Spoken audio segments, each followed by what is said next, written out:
Baik, Assalamualaikum warahmatullahi wabarakatuh para sahabat budaya semua. Kali ini kita akan membahas mengenai objek cagar budaya, yaitu kolam Belanda serta eks pabrik garam. Nah, ini unik ya. Ada kolam dan eks pabrik garam yang terletak di Jalan Tanah Merah, Teluk Cikadir, ataupun kawasan Pantai Pulau Datuk, Desa Sutra, Kecamatan Sukarana, Kabupaten Kayong Utara.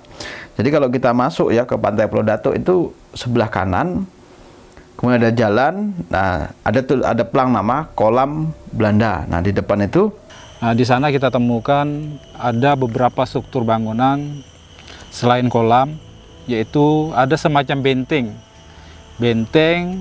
Ada beberapa struktur bangunan benteng yang terbuat dari bata merah. Ini dugaan kita bisa saja itu benteng pertahanan. Bisa juga menurut informasi masyarakat setempat itu adalah pabrik pengolahan garam. Nah, dari dua keterangan ini tentu perlu kajian lebih dalam sehingga ditemukan kesimpulan apakah ini benteng atau pabrik pengolahan garam. Jika kita hubungkan dengan temuan terbaru ini bahwa di sekitar benteng tadi yang kita duga benteng itu ada juga bak atau dam air yang saat ini masih berfungsi, bangunan cukup tua, dam air di sekitar kantor Bupati Kabupaten Kayong Utara. Kalau dihubungkan dengan pabrik garam ada bisa kemungkinan mengarah ke sana. Nah, tapi sekali lagi ini perlu pembuktian lebih dalam, penggalian yang lebih lanjut sehingga dapat membuahkan kesimpulan yang dapat dipertanggungjawabkan secara ilmiah. Kolam Belanda. Kemudian kalau ke belakang itu ada kayak struktur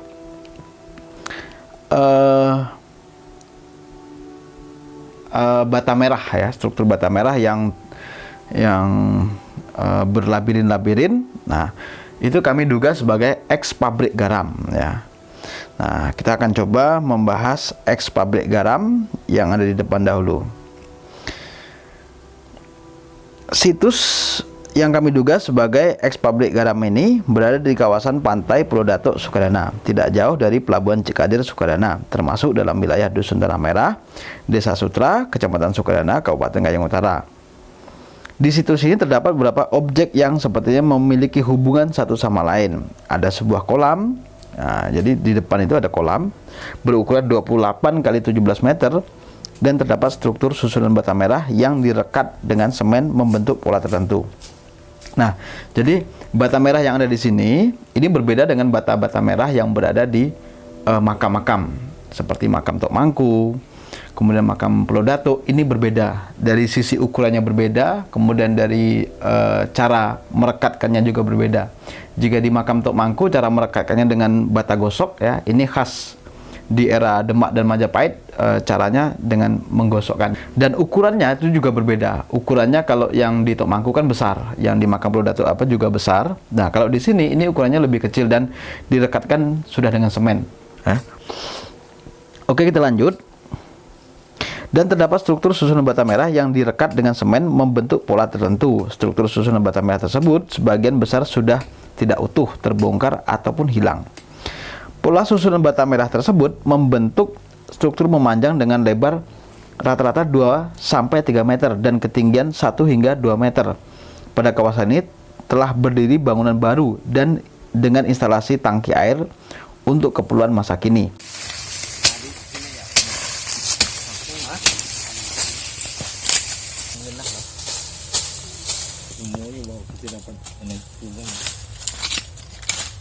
Bangunan ini memanjang ada 2-3 meter dan tingginya, jadi dia berbaris. Jadi setiap baris begini, ini panjang 2-3 meter, kemudian tingginya 1-2 meter.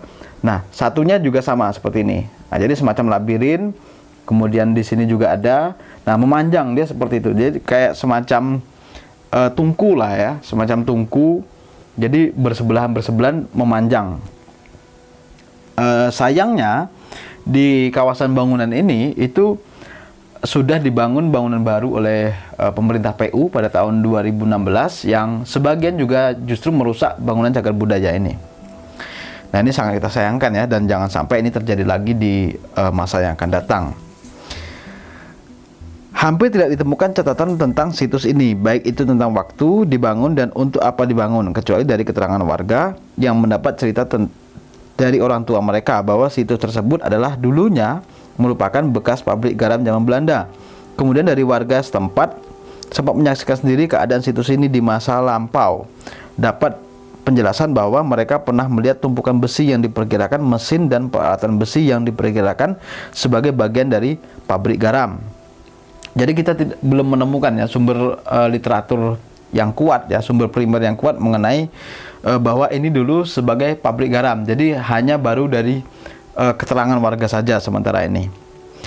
Hal yang biasa dikaitkan dengan pabrik garam ini adalah bahwa era 1800-an garam adalah komoditi yang penting dan memiliki nilai jual yang tinggi. Bahkan dalam perjanjian antara Sultan Sukarana dengan pemerintah Hindia Belanda pada tanggal 24 April 1837 Masehi bertempat di Pontianak, isinya antara lain menyebutkan untuk menjamin pemerintah Kesultanan Sukarana yang harus mempunyai kecukupan modal sebesar 7.000 gulden per tahun. Pemerintah Hindia Belanda memasok garam seharga 5,0 gulden sebagai tambahan modal. 5.040 gulden atau gimana ini maksudnya ini? Seharga 5 gulden, 5,04 gulden ya, sebagai tambahan modal. Jadi agak sulit ya kita untuk ini ya. Dengan catatan Kesultanan tidak boleh menjual di bawah harga pemerintah Hindia Belanda. Nah, jadi untuk kelangsungan kerajaan Sukarana baru atau New Brussels, pemerintah Hindia Belanda ini sempat memberi modal kepada pemerintahan New Brussels di zaman Tengku Akil itu dengan memasok garam dan menjualnya kepada masyarakat dengan catatan tidak boleh lebih dari harga yang telah ditetapkan oleh pemerintah Hindia Belanda. Nah, maka di catatan yang sebelumnya itu ketika membahas tentang eks gudang garam ya. Nah, kita menemukan catatan mengenai pentingnya garam di masa itu. Nah, sehingga sampai Tengku Akil meminta kepada Residen Ritter untuk ya di 1837 meminta untuk sebagian meminta kebijakan ya bagaimana caranya untuk menggaji 16 pegawai polisi. Kemudian Residen Ritter memerintahkan untuk mengambil sebagian keuntungan dari garam yang dijual sebanyak 45 koyan per tahun ya. Itu keterangan di salah satu manuskrip yang ditulis oleh PJP Bart di 1893 Masehi.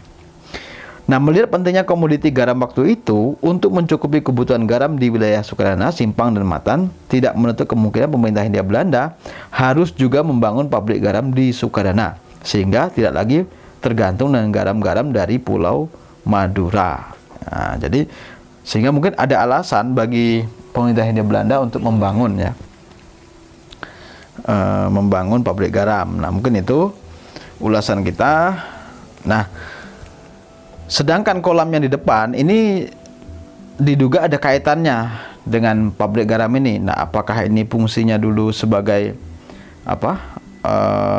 tempat mencuci atau apa? Yang jelas mungkin ada kaitannya dengan pabrik garam. Dan yang jelas pada saat ini juga masih sedang dalam tahap penelitian. Nah, kami sebab di lokasi ini kan sangat sulit ya. Jadi lokasinya ini masih semak belukar dan kita nantinya harus bersihkan dan kita tebas, kemudian kita lakukan eskavasi lah untuk ke depan kita akan melakukan eskavasi terhadap situs yang diduga eks pabrik garam ini, karena kalau tidak kita lakukan eskavasi kita hanya bisa menduga-duga ini adalah pabrik garam, ini adalah bekas benteng ataupun lain sebagainya. Jadi kalau kita mau melihat struktur secara utuh kita harus melakukan eskavasi. Ini digunakan untuk apa pada masanya. Nah, kalau saat ini kita agak buram melihatnya karena lokasinya yang tertutup ya dengan semak-semak dan juga tertimbun tanah ya, banyak terpendam dengan tanah, struktur bangunan batanya. Nah, ini kita akan kesulitan untuk melihatnya secara utuh. Maka kita perlu lakukan pembersihan ataupun penelitian dengan ekskavasi nantinya. Nah, mudah-mudahan para sahabat semua bisa mendapat manfaat dari ulasan yang sementara ini, dan kita akan berjumpa lagi nanti di ulasan berikutnya. Terima kasih. Salam budaya. Semoga bermanfaat. Assalamualaikum warahmatullahi wabarakatuh.